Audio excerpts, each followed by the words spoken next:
Les points saillants de cette édition. Santé Bouaké, dépistage du diabète et de l'hypertension artérielle. L'œuvre sociale est du Centre islamique Dar Tawlid.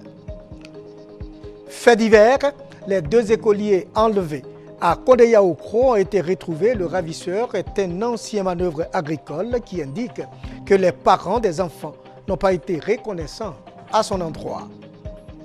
Agriculture d'Abakala. Le ministre Ali Koulibaly soulage les agricultrices du département de Dabakala. Le soutien se situe dans le cadre de la lutte contre la misère et l'insécurité alimentaire. Coût du don, 20 millions de francs CFA. Mesdames, Mesdemoiselles et Messieurs, bonsoir et bienvenue dans cette édition. Le Centre islamique Dar Tawlid de Bouaké a organisé une journée de consultation médicale gratuite à l'endroit des populations. Il s'agissait du dépistage du diabète et de l'hypertension artérielle avant le débarrage du jeûne du Ramadan. La santé des populations est une préoccupation pour le Centre islamique Dar Tawlid de Bouaké. Cette organisation a initié une journée de consultation médicale gratuite dénommée Pré-Ramadan. Cette journée a consisté au dépistage du diabète et de l'hypertension artérielle. Il s'agit de sensibiliser la population sur ces problèmes de santé publique. Pendant le Ramadan, on a beaucoup de complications cardiovasculaires dues au comportement que nos parents ont pendant le mois de Ramadan. Les musulmans mangent beaucoup salé, sucré, gras. Donc il faut leur donner des conseils hygiéno-diététiques, leur permettre aussi de connaître leur état de santé avant d'entamer le mois de Ramadan. Les populations venues nombreuses à cette activité se réjouissent de l'initiative. J'ai été interpellé par mon voisin qui m'a fait comprendre qu'il y avait un centre de dépistage gratuit. Donc je me suis présenté aussi pour me faire dépister. C'est une très bonne chose d'être là, de savoir moi sur son taux de glycémie et surtout à cette période, c'est très important pour la santé. Le centre Dar Tawlid existe depuis 2 ans. Outre les consultations médicales qu'il organise chaque 3 mois, le centre donne des enseignements islamiques. Plus de 250 personnes ont pris part à cette journée. Le respect des droits des enfants est une réelle préoccupation pour les autorités de la région de Bouaké. Les populations ont été sensibilisées sur la scolarisation des enfants et surtout l'abandon des mariages précoces. Dans la région de Bouaké, la violence, le mariage précoce sont entre autres les réalités auxquelles font face les enfants. Pour la défense, la protection et le respect de leurs droits, les enfants interpellent les autorités compétentes. À nos chères autorités, j'aimerais leur dire qu'ils mettent les lois ainsi que les textes juridiques à la portée de toute la population pour qu'ils puissent savoir que nous les enfants avons des droits que la population doit respecter. La direction régionale du ministère de la Solidarité, de la Famille, de la Femme et de l'Enfant de Bouaké entend faire respecter les décisions du gouvernement dans la région. Décision qui consiste à apporter protection et assistance aux enfants. Chacun de nous, chaque habitant de la Côte d'Ivoire et chaque leader, chaque décideur s'approprie cette lutte contre les violations des droits de l'enfant et en fasse écho et fasse partie de toute l'équipe qui lutte contre les violences faites aux enfants et qui lutte pour la promotion de l'enfant, pour la dignité de l'enfant.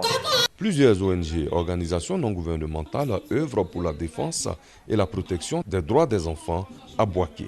Ces ONG accompagnent l'État dans son action de sensibilisation des populations au respect des droits des enfants. Il est donc important pour nous d'attirer l'attention des uns et des autres, d'interpeller les autorités compétentes pour que des actions de sensibilisation, de formation et d'information soient menées en vue de sortir les enfants de ces fléaux-là. Les autorités de Bouaké entendent soutenir les actions de défense et de protection des enfants afin de faire respecter les droits des futurs cadres de ce pays. Pour marquer leur fin d'année académique en beauté, les étudiants de la filière ressources humaines et communication de l'EDEC ont organisé un don de vivres et de non-vivres à la pouponnière de Bouaké. Les fonds ont été recueillis au cours d'un dîner gala. Charlotte Atou, notre reporter, y était. Junior Entreprise, c'est la dénomination de l'association des étudiants d'un établissement d'enseignement supérieur de Bouaké, très attachée à l'esprit d'entrepreneuriat et de créativité. Ces deux valeurs permettent aux étudiants de cette grande école de mieux appliquer leurs cours académiques et d'initier des activités liées au domaine académique et socioculturel. La Junior Entreprise, c'est l'entreprise qui a été mise en place pour les étudiants et gérée par les étudiants afin de faire notre promotion auprès des entreprises. C'est dans cette optique que nous avons organisé ce dîner gala. On a invité des entreprises pour venir voir ce que nous organisons à l'école, de venir voir qu'ici à Bouaké, il y a des étudiants aussi capables que ceux d'Abidjan. Cette année, les membres de la Junior Entreprise ont mis à profit les festivités de fin d'année scolaire pour témoigner leur amour et leur solidarité à l'endroit des enfants démunis. Un don significatif de vivres et de non-vivres a été fait à la pouponnière de Bouaké. La remise de ce don a marqué le dîner gala initié par ces étudiants. Ce dîner gala auquel ont pris part plusieurs chefs d'entreprise a mis à terme l'année académique 2014-2015 pour ces étudiants. Les deux écoliers enlevés dans le village de Kondeyaoukro, dans la sous-préfecture de Tiébissou, ont été retrouvés par la police de Yamoussoukro. Leur ravisseur, Barry Ahmed, ex-manœuvre agricole dans ce village, après son arrestation, dit avoir posé cet acte pour se venger des parents des gamins et qui n'ont pas été reconnaissants vis-à-vis de lui après des années de dur labeur à Kondeyaoukro. Kader Sogodogo pour les détails. Ndri Kofi Paul, 12 ans, en classe ADCM1, Kwadio Kwasi Toussaint, 13 ans, également en classe ADCM1, tous deux vivant à Kondeyaoukro dans la sous-préfecture de Tiébissou. Ils viennent d'être libérés après 5 jours de captivité. Leur ravisseur, Barry Ahmed, seulement 22 ans, de nationalité guinéenne, est arrivé dans le village de Kondeyaoukro pour tenir un kiosque à café, une activité qu'il abandonne au profit du métier de tisserand. Toute chose qui a suffi à son employeur pour le bannir du village. Pour se venger, il va enlever nuitamment, profitant d'une coupure d'électricité, les deux gamins. C'est parce qu'ils ont dit, moi, il n'y a qu'à prendre les filles là et partir. Moi, je ne sais pas de travail de filles là. C'est à cause de ça que je venais avec les enfants. C'est moi qui l'ai envoyé. C'est moi qui l'ai enlevé. Et dans le village, je l'ai envoyé. Oui, je demande pardon. Je demande pardon beaucoup. Et bien de connaître. Je demande pardon beaucoup. Après une plainte des parents des gamins au commissariat de Tiébissou, ce sont les éléments du commissaire divisionnaire-major Sanogo Ismaël, préfet de police de Yamoussoukro, qui vont mettre le grappin sur les ravisseurs, permettant aux enfants de regagner leur village. La nuit, il nous a pris pour aller à Gomi Jabo.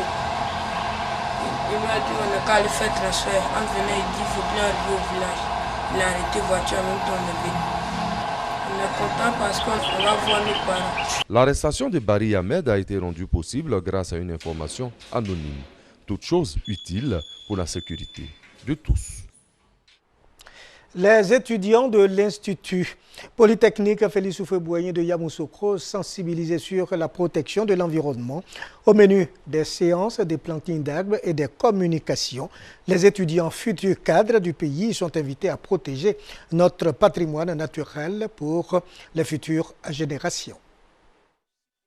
La protection de l'environnement requiert une volonté politique, une implication forte des entreprises, des pouvoirs publics, de tous les citoyens, également une évolution des mentalités et des changements de comportement de tous. À l'Institut national polytechnique Houphouët-Boigny, INPHB de Yamoussoukro, les étudiants l'ont compris. Ils font de la protection et de la conservation de l'environnement une réelle préoccupation. Occasion pour ces étudiants de s'adonner à des séances de planting. La sauvegarde de l'environnement, c'est l'affaire de tous. Alors qu'ils s'intéressent à la préservation de leur environnement pour les progénitures futures. Le coordonnateur général du club environnement de l'INPHB, initiateur de la journée de l'environnement, déclare que le développement durable ne sera effectif que par l'emprunt du chemin de l'économie verte. Nous souhaiterons que tous les étudiants viennent adhérer à ce mouvement qui est louable, qui est non seulement formateurs eux-mêmes, parce qu'ils seront les futurs agents de développement de demain. La journée dédiée à l'environnement à l'INPHB de Yamoussoukro a été marquée par une conférence publique dont le thème est « L'éco-responsabilité pour une île verte » a permis aux conférenciers d'inviter les étudiants à faire preuve de responsabilité pour la protection de l'environnement. Les gaspillages que nous produisons sont la source de la perte de la richesse mondiale. Depuis 2012, le monde vit à crédit. Donc aujourd'hui, il est important que nous ayons des comportements responsables en réduisant la consommation de ces ressources naturelles. Le directeur général de l'INPHB, Kofi Nguessan, les partenaires de l'Institut et les autorités de Yamoussoukro ont salué cette action environnementale, une action nécessaire pour la sauvegarde de la planète. Direction d'Abakala où le ministre de l'intégration africaine et des Ivoiriens de l'extérieur au secours des agricultrices du département de Dabakala. Le ministre leur a offert du matériel agricole d'un coût de 20 millions de francs CFA afin de lutter efficacement contre la misère et contre l'insécurité alimentaire. Des tricycles pour le ramassage des productions agricoles, des motopompes pour l'amélioration de la culture vivrière. Ce don est du ministre de l'intégration africaine et des Ivoiriens de l'extérieur aux femmes agricultrices du département de Dabakala. Coût global du don, plus de 20 millions de francs CFA. Venus de Niéméné, Bassawa, Fumbolo, Boniere-Dougou, Satama Sokoro et Satama Sokura, pour réceptionner le don, les femmes ont exprimé leur gratitude au ministre Ali Koulibaly. Pour ces femmes rurales, ce don va améliorer leurs revenus. Ces nombreux cadeaux à nous remis ce jour sont effectivement des équipements dont nous avons besoin pour réduire la pénibilité des travaux. Pour nous, c'est simplement la matérialisation de l'affection que nous porte notre illustre fils. Les différents intervenants ont félicité le ministre Ali Koulibaly pour le soutien constant qu'il ne cesse d'apporter aux femmes du département de Dabakala. Un soutien qui s'inscrit dans le cadre de l'amélioration des conditions de vie et de travail des femmes. Représentant le ministre de l'intégration africaine et des Ivoiriens de l'extérieur, Koulibaly Aminata Ouattara a exhorté les femmes à cultiver l'esprit associatif et coopératif. Pour la directrice de cabinet, seuls les regroupements peuvent permettre au gouvernement et bailleurs de fonds de soutenir les femmes rurales. Le ministre de l'intégration africaine et des Ivoiriens de l'extérieur n'est pas à sa première action pour l'épanouissement des femmes du département de Dabakala. Cérémonie de présentation d'une ONG de discipline routière. Cette ONG lutte contre l'insécurité routière en inculquant des comportements citoyens aux populations de Bouaké dans l'esprit de réduire, bien entendu, les taux d'accidents de la route. Kader Sogodoro. La lutte contre les accidents de la route en Côte d'Ivoire est l'affaire de tous. Selon l'Office de la sécurité routière OSER, ce sont plus de 6 000 accidents faisant au moins 600 morts et plus de 13 000 blessés qui sont enregistrés chaque année dans notre pays. C'est pour contribuer à la réduction de ces taux alarmants que l'ONG La Discipline routière DR vient de voir le jour. Elle entend vulgariser l'éducation routière et inculquer des comportements citoyens aux usagers de la route. Les accidents de la circulation routière, par leur gravité et leur progression, sont devenus une calamité nationale. En tenant compte du nombre important d'accidents matériels et mortels annuels, on estime que les accidents de la circulation représentent une ponction sur la richesse nationale. L'ONG La Discipline routière entend participer à l'amélioration de la sécurité routière en accompagnant l'État dans sa politique de prévention et de réduction des accidents de la circulation. Composée d'hommes et de femmes évoluant dans divers secteurs d'activité, l'ONG La Discipline routière, à travers des projections de films, des conférences, des séminaires et ateliers de formation et bien d'autres actions, entend s'implanter dans toute la Côte d'Ivoire pour mettre fin aux tragédies liées aux accidents de la route. Demi-finale nationale à Oulaba 2015, c'est la page culture. Sur les 14 premières Sarama en compétition, 3 ont été retenus à cette occasion pour participer à la finale prévue. Pour le 8 août prochain, il s'agit de Guemart Adeline, Apanibla Kwame Nadège et Irie Kalou Solange. Appréciez-les tout simplement. Guemart Adeline, Bla Kwame Nadège et Irie Kalou Solange, toutes du district d'Abidjan.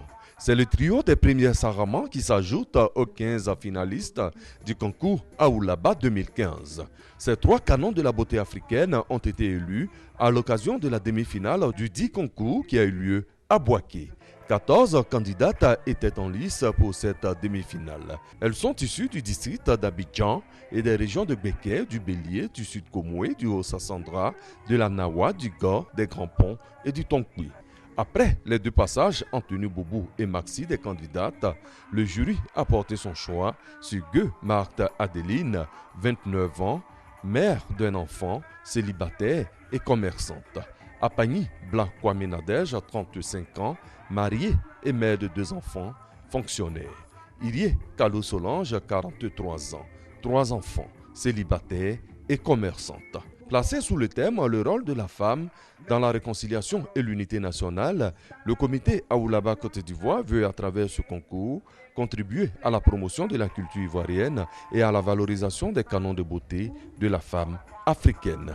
La finale du concours Aoulaba 2015 aura lieu le 8 août prochain et est placée sous l'égide des ministres de la Famille, de la Femme, de l'Enfant, du Tourisme, de la Culture et de la Francophonie. Dominique Ouattara, première dame de Côte d'Ivoire, en sera la marraine. La Fondation Sacré-Cœur Missionnaire de la Charité, en collaboration avec le Conseil régional et la mairie de Béoumi, organise la fête des mères en milieu rural dans la région de Béké. Le clou de cette célébration de la femme dans la région aura lieu à Béoumi le samedi 20 juin 2015 à 9h. Cette fête des mères est muée en fête de la famille à cause de la proximité avec la fête des pères et concernera les femmes des départements de Bouaké, Botro, Sakassou, Béoumi. Environ 2000 femmes sont attendues. Bonne fête à toutes. C'est la fin de cette édition et à très bientôt.